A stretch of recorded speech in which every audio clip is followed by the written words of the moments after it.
স্বরাষ্ট্র উপদেষ্টা lieutenant general Mohammad Jahangir Alam Chowdhury বলেছেন, জুলাই অভ্যুত্থানের মধ্য দিয়ে এদেশের শান্তিকামী মানুষের যে চেতনার উন্মেষ ঘটেছে তা সারা বিশ্বে ছড়িয়ে দিবে ভবিষ্যৎ প্রজন্ম।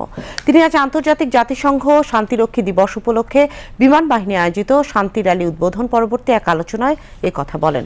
এ সময় স্বরাষ্ট্র মন্ত্রণালয়ের ঊর্ধ্বতন কর্মকর্তা সহ সামরিক ও বেসামরিক কর্মকর্তাবৃন্দ উপস্থিত ছিলেন। উপদেষ্টা বলেন, শান্তিরক্ষী মিশনে পেশাদারিত্বের সাথে কাজ করে যাচ্ছে Bangladesh.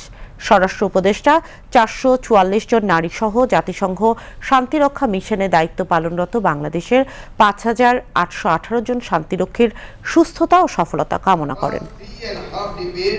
Bangladesh peacekeepers have served with distinction in numerous challenging missions across the global, earning accolades for their professionalism, dedication, compassion, and unwavering commitment to cause of peace.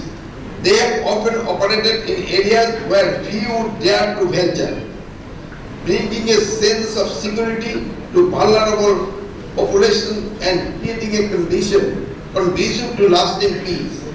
Similarly, the Bangladesh police have also played a crucial role in UN peacekeeping, particularly in the area of policing reform, capacity building of local law enforcing agencies, and maintaining public order. এর আগে একটি সুসজ্জিত rally পুরাতন airport থেকে বের হয়ে বিজয় সরণি প্রদক্ষিণ করে ফ্যালকন হলে গিয়ে শেষ হয়।